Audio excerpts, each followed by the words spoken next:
وصحابي، اليوم غادي نوجدوا واحد ساندويتش عالمي كيدير البوز في تيك توك، شيكن سيزر راب. وباش نوجدوا هاد الجمال خاصنا هاد المكونات: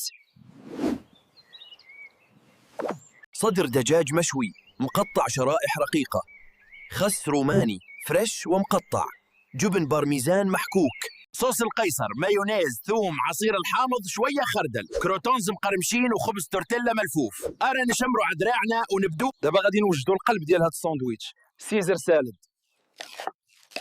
ها الخس الروماني الداني، نزيدوا عليه شويه ديال الكروتونز. دابا الصوص القيصر، ندير مايونيز، شويه عصير الحامض، ثومه محكوكه، شويه ديال الخردل وملح وبزار.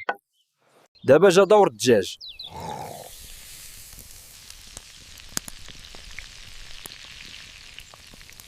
خاصو يتشحر من الجهتين باش يبقى طري من الداخل وداك المذاق الغني يولي اقوى. صافي دابا غادي نكملوا الساندويتش. دابا وصلنا لاحسن مرحله، تركيب الساندويتش.